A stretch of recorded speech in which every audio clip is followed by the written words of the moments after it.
Leprechaun. Leprechauns, also known as leprechauns or leprecauns, are figures in Irish folklore who guard hidden treasure. Regarded as small and incredibly agile male fairies, or goblins, they most often guard a pot of gold.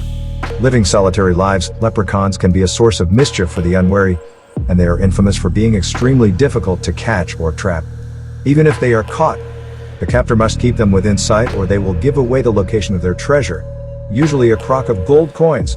Leprechauns share many characteristics with more ancient creatures from Irish Celtic and wider European mythology, but since the 19th century CE, they have risen to the dominant position of being the most recognizable symbol of Irish folklore. Name variations. The name leprechaun is a modern anglicized word based on different spellings of an older term used in various regions of Ireland. For example, Leprechaun was the original term in Ulster, Wrekin in Connaught, Leprechaun in Leinster, among others, and Lurgadan in Munster, again, one of several possibilities. All of these words themselves are derived from the medieval Middle Irish Leprechaun, meaning small body. Leprechauns were part of the Irish oral tradition long before written folklore in the form of epic poems was written in the High Middle Ages. One of the many indicators of this is in place names. For example, Knocknae in County Waterford derives its name from Hill of the Leprechauns, and Poll Leprechaun in County Kerry means Pool of the Leprechaun. So, although leprechauns really hit the big time in the 19th century CE, they do go back much further than is often assumed, and certainly, their origins and essential characteristics can be traced back to many similar supernatural figures in ancient Celtic and medieval Irish folklore. Origins: Lugh and water sprites. According to some scholars, the word leprechaun comes from the ancient Irish Celtic god and cultural hero Lugh. Lugh was originally the god of the sun and light, and then he became a great warrior ruler of ancient Ireland. Lugh's stature literally diminished over time as the Christianization of Europe gathered pace. He was eventually transformed into Lugh Cromain, meaning stooping Lugh, as he now inhabited the underground world of Sid, where all the other gods were relegated to as the people forgot their traditions and embraced new religions. Lugh thus becomes a sort of fairy craftsman, and from there, Lugh becomes a leprechaun, the diminutive fairy goblin in medieval folklore. Leprechauns have another ancient source of inspiration, the small water sprites of Celtic mythology.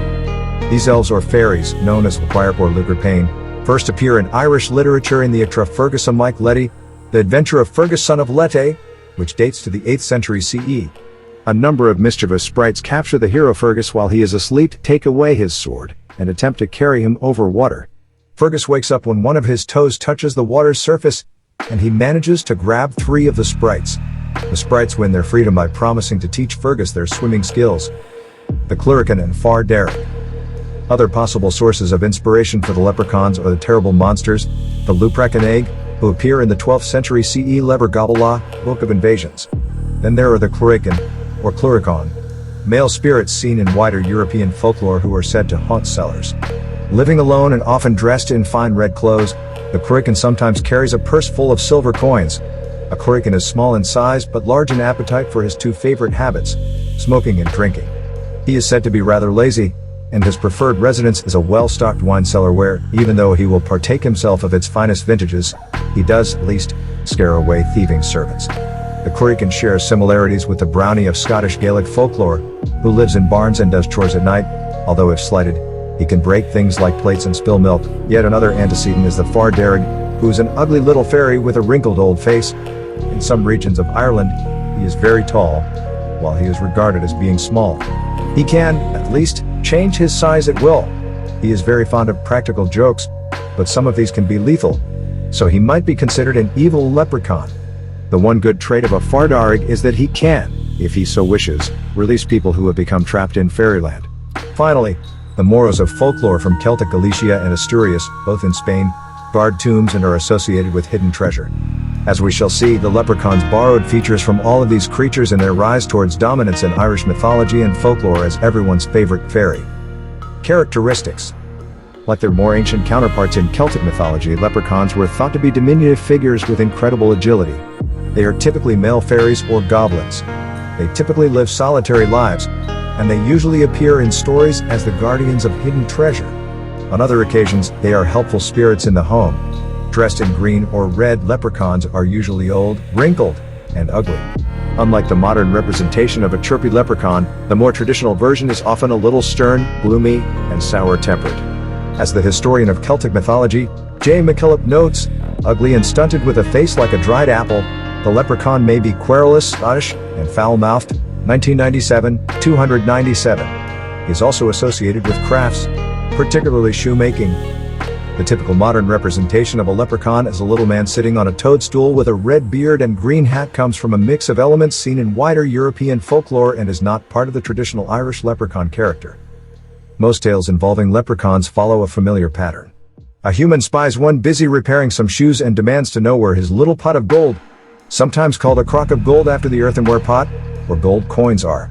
All the human has to do is keep his eye on the leprechaun and he will be given the gold. Therein lies the problem, though. Leprechauns are nimble despite their age and prone to mischievous tricks. The leprechaun will try any means to distract his captor, but his favorite techniques include playing on humanity's greed and gullibility. The wily leprechaun is so successful in hanging onto his gold that the human who tries to gain it, in the end, usually only blames themselves for their own stupidity in not acquiring the pot of gold. Into modernity.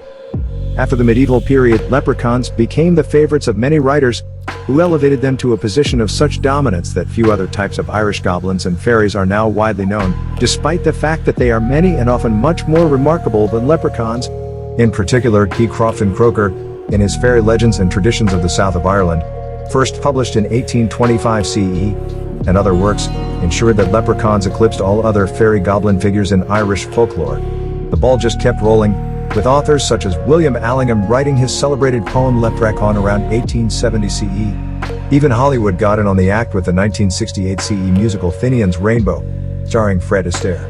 The film was itself an adaptation of a successful stage musical but, despite being nominated for several Academy Awards and Golden Globes, found hitting the winner's jackpot as elusive as the leprechaun's very own crock of gold.